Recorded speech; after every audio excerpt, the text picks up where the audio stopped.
안녕하십니까. 7월 18일 시황을 말씀드리겠습니다. 미국 시장은 테이퍼링과 변이 바이러스의 그 불안감 속에서도 꾸준하게 상승을 했는데 금요일 좀 밀리는 큰 하락은 아니지만은 200포인트가 넘게 밀리는 흐름을 보였습니다. 현재 기술적 지표로 봤을 때는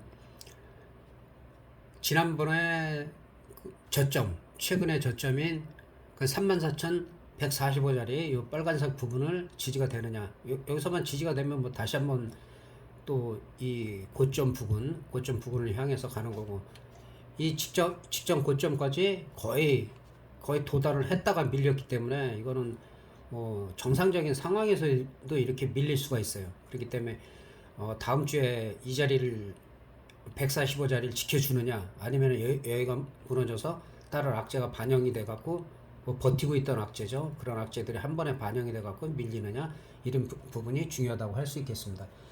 미국 같은 경우는 매달 한 1200달러 정도, 우리나라 돈으로 한 136조가 좀 넘죠. 예, 그 돈을 갖다 국채와 그 주택 저당증권 MBS를 계속 사들이면서 그 양적 완화를 지속적으로 해오고 있었는데, 여기에 대한 축소, 채권 매입을 축소를 하면서 그 테이퍼링을 하고, 그 다음에 이제 금리 인상을 내년으로 잡았지만 그 시기를 갖다 조율하려고 하는데, 인플레이션이 너무 심하다 보니까 심하고, 그리고 얼마 전에 발표된 그 CPI 그 소비자 물가 지수 같은 경우는 그 미국에서 예상한 건 2%였죠. 근데 실질적으로는 5.4%가 나왔어요. 예전 같으면 이 정도면 아마 풋옵션에서 거의 한 3,000, 5,000%가 터졌을 거예요. 그 물가지수 하나만 해도 흔들리는데 전혀 영향을 크게 받지 않았어요. 한 1%만 넘어도, 2% 이상인데 3%만 돼도 급락할 수 있는 조건이 되는데, 즉 악재에는 둔감하다. 악재에는 둔감해서 하여튼 버티고 있는 이유가, 미 중앙은행에서도 우리 서두르지 않겠다, 테이퍼링 그렇게 달래고 있고, 또 연준 의장 파월 같은 경우도 마찬가지로 뭐 그렇게 심각하지 않다, 인플레이션, 이렇게 이런 얘기들을 하고 있지만은, 시중에서는 그 골드만삭스 같은 글로벌 시장의 그 투자은행 같은 경우는 주식 채권 매물이 동시에 출회될 가능성도 있다.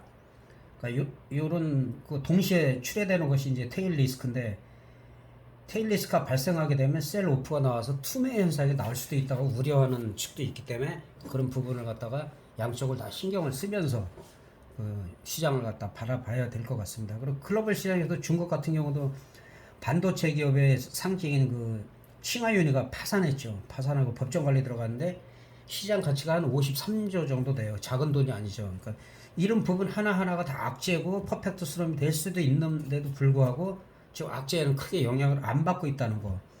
그러다가 이제 어느 한쪽이 붕괴가 되기 시작하면 이거 동시에 다 반영되면은 그 큰 골드만삭스가 우려한 그런 투매라든지 그런 게 나올 가능성도 있다. 그런 부분을 염두에 두면서 살얼음을 현재는 걷고 있다고 보고 있습니다. 그리고 중국 같은 경우도 이제 그러다 보니까 직업 준비 인하해서 경기 부양을 갖다 실시하겠다, 그렇게 이제 적극적으로 그 언급을 계속 하고 있습니다. 그리고 우리 시장 같은 경우는, 우리 시장도 그렇게 나쁘진 않죠. 나쁘진 않은데 이제 그 미국 시장하고 커플링 되지는 못하고, 그 올라갈 때는 떨어지고, 또 미국에서 또 주춤할 때는 또 우리가 꾸준히 잘 올라가기도 했는데, 어제도 빠지다가 밑꼬리를 달았어요. 우리 시장 자체만 보면은 사실은 나쁘지가 않아요. 우리도 미국 같은 경우는 이 정고점, 이 정고점 부근에서 여기서 지금 밀리고 있는데, 우리는 여기 가지 못하고선 현재 미국 시장이 밀려가지고 현재로서 크게 상승하기는 쉽지가 않은 상황이다. 올라가더라도 그 3,316선 이 부근에서 3,300에서 3,316선 이 부분까지 가느냐, 아니면 다시 금요일날에 이 밑꼬리 단 부분, 여기가 상당히 우리 입장에서는 중요한데, 여기가 만약에 한순간에 미국 시장 영향으로 무너진다 하면은 이 전저점 아래꼬리 크게 달린대. 근데 지금은 다행인 게, 밀리면 아래꼬리가 달고 반등이 나와요. 밀리면 아래꼬리 달고, 밀리면 아래꼬리 달고, 여기서도 마찬가지고 밀리면 아래꼬리 달고 또 반등이 나오고, 이런 부분은 나쁘지가 않은데, 우리 시장도 마찬가지로 악재에는 크게 반영하지 않고 있다.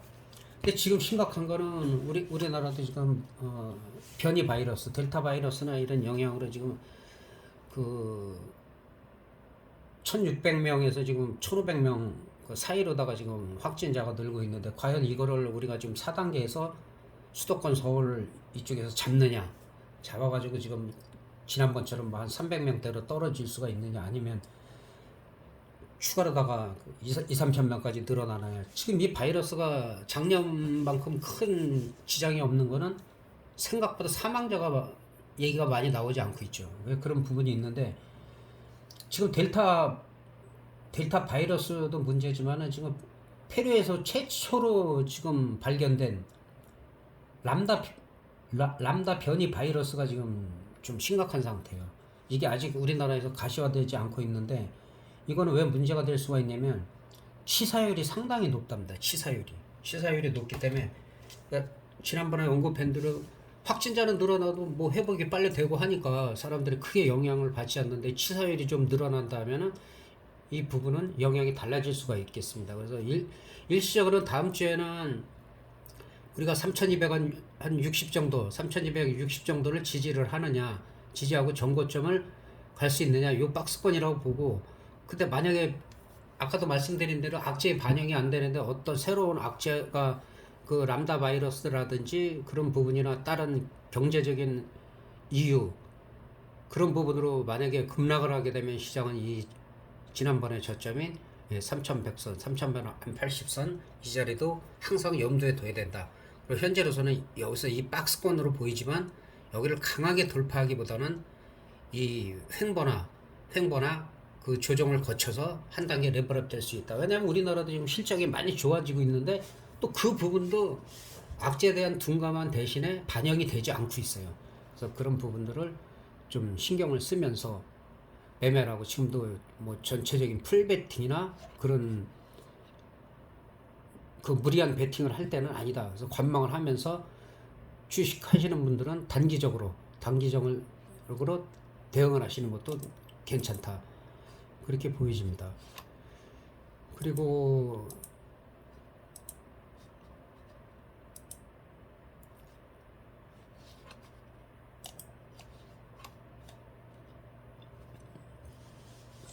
선물이죠. 선물 시장인데 선물 같은 경우는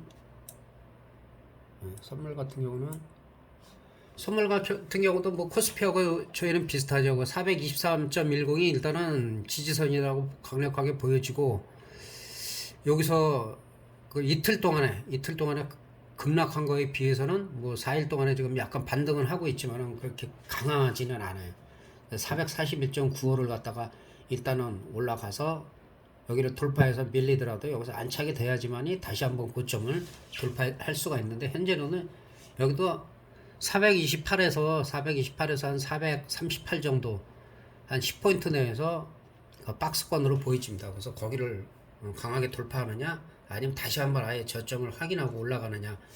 다음 주에는 한 428.3 정도, 3 정도가 지지가 확실하게 되면서 그 정고점을 향해서 갈 수 있느냐. 그게 관건이라고 볼 수가 있고 그러다 보니까 옵션도 크게 변동이 없죠. 크게 거의 뭐 예전처럼 막 2주 3주에 걸쳐서 터지고 이런 거는 별로 볼 수가 있고 콜옵션의 경우는 분봉으로 한번 살펴보도록 하겠습니다. 일봉이 자세히 안 나오기 때문에 여기 보면 알지만은 코스피나 선물은 나흘 동안 상승을 했지만은 옵션은 크게 관계없죠. 올라가면 죽이고 똑같이 박스권 내에서 다음 주 같은 경우는 이 저점 1.01이 저점에서 지켜지느냐 여기서 지켜지면 다시 한번 또 반등 나가서 뭐 겨우 한 30%에서 50% 많이 가면은 그 정도밖에 지금 못 가고 있어요. 한 번에 프리미엄이 많이 있는 상태이기 때문에 한꺼번에 뭐 100% 200% 갈 수가 없는 상황이에요.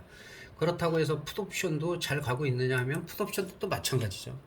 풋옵션도 그때 이틀에 걸쳐서 좀 올라간 거 외에는 계속 이 박스권에서 프리미엄만 죽이고 만약에 월요일날 갭상승해 가고 420을 기준으로 보고 있는데 지금 이런 종목이 한 2.2 정도 넘어가서 강해지면은 이제 뭐 한 3.0 갈 수가 있지만은 그래 봐야 뭐 한 제대로 한 100% 정도밖에 못 가는 거죠. 그래서 현재 시장 상황은 옵션에서 크게 수익보다는 안정적으로 수량을 너무 늘리지 말고 그 단타 위주로 좀 사다리 기법이라고 해가지고 그 어느 박스권 내에서만 어느 정도에서 내려왔다 다시 올라가고 걸 반복을 하고 있기 때문에 그런 정도의 수익을 내는 게 괜찮다라고 보여지고 있습니다.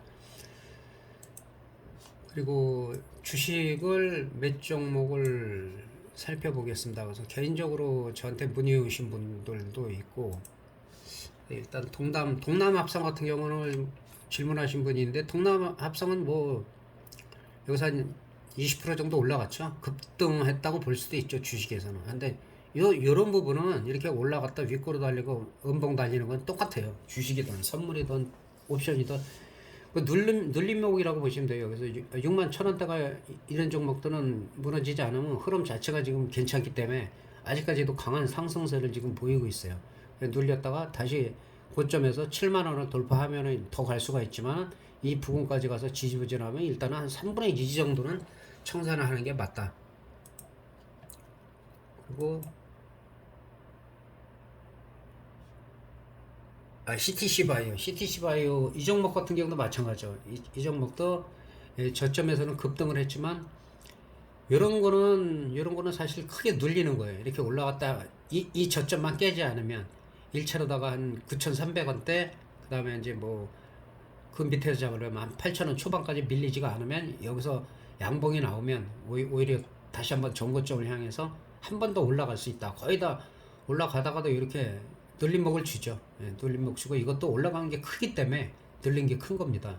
다시 한번 어느 정도 한 번 정도는 더 올라갈 가능성이 있다. 이렇게 한번 급등한 종목이 이렇게 눌리면은 바로 꺾이는 것도 있지만은 다시 한번 전고점을 향해서 올라가는 경우가 더 많습니다. 그런 부분을 참고해 두시고 보시면 될 것 같습니다. 그 다음에 삼성카드 같은 경우도 지금 막 이 종목 같은 경우는 급등락은 하지 않는데 종목이 나쁘지 않아요. 종목이 나쁘지 않고 일단 볼리저 밴드 상단을 갖다가 이제 올라가면 안으로 들어오는 속성이 있기 때문에 약간 수렴하는 상승하면서 수렴하는 거기 때문에 이런 종목들도 나쁘지 않습니다. 그래서 고점에서 물리신 분들이야 어느 정도 이 정도 올라갔다가 다시 내려면 여기서 청산해주고 다시 저점에서 재매수하고 그러다가 어느 정도의 기간을 거쳐가지고 다시 한번 레벨업 될 수 있다는 거 말씀드리고, 또 우리가 늘 보고 있는 한국전력 같은 경우도 이 종목은 뭐 작년부터 계속 말씀드린 거죠. 2만원에서 2만 5천원 사이면 매수다. 장기 이 부분에서도 계속 말씀드렸는데 2만 7천원까지 갔다가 지금 다시 한번 자리를 만들려고 하고 있습니다. 2만 4천원대만 깨지지 않으면 좋은 종목이다. 그러니까 이런 종목들은 급등락보다는 안정적으로다가 뭐 1,000원, 2,000원, 3,000원 정도 수익 나면은 일부 팔고 다시 저점에서 사고 반복하면은 그래도 다른 종목에서 막 잘 모르는 테마주나 급등주에서 막 손실을 많이 보는 것보다 낫다라고 말씀드린 겁니다. 그리고 삼성전자는 아직까지도 수렴해요. 지속적으로 뭐 근데 우리의 대표 종목이기 때문에 삼성전자 같은 경우는 사실 뭐 7만원, 6만원, 5만원까지 빠진다 하더라도 오히려 그때가 매수기이기 때문에 우리나라 만약에 삼성전자가 무너지면 경제가 좀 많이 흔들리겠죠. 그 정도로 우리가 믿음이 있는 종목이라 지금은 올라갈 만큼 올라간 종목이기 때문에 여기서 뭐 장기 횡보를 한다 그래서 이런 종목들 사실 거면 한 번에 사는 것보다도 뭐 한 주든 5주든 10주든 꾸준히 모아가시는 게 괜찮다. 그리고 카카오는 뭐 늘 말씀드린 대로 아직까지도 견조합니다. 이거 더 눌려도 상관없죠. 더 눌려도 아무 상관이 없는 종목이고 눌릴수록 오히려 한두 주라도 꾸준히 모아가시면은 좋을 것 같습니다. 그래서 오늘까지도 거의 다 급등락보다는 이렇게 횡보를 하거나 그 눈치 보기 장세라고 볼 수가 있죠. 그런데 이제 다음 주부터는 좀 변동성이 좀 나올 가능성도 있어요. 어쨌든 간에 좀 호재에도 반영이 안 되고 악재에도 반영이 안 되면서도 지수는 꾸준히 상승했어요. 그런 부분이 있기 때문에 어쨌든 간에 그 글로벌 시장의 그런 대외적인 악재라든지 우리나라의 그 실적이 좋은데도 올라가지 못한 부분, 어느 부분이 이제 먼저 반영이 되느냐에 따라서 지수가 움직일 가능성이 있고, 그리고 지수 자체는 사실은 꾸준히 올라가기 때문에 오히려 급등을 안 하는 부분이 있어요. 그러니까 그런 부분 참고하시고, 그 무더위에 건강 조심하시고, 예, 과일이나 물 좀 많이 드시고 건강하시기 바랍니다. 예, 다음에 또 뵙겠습니다. 감사합니다.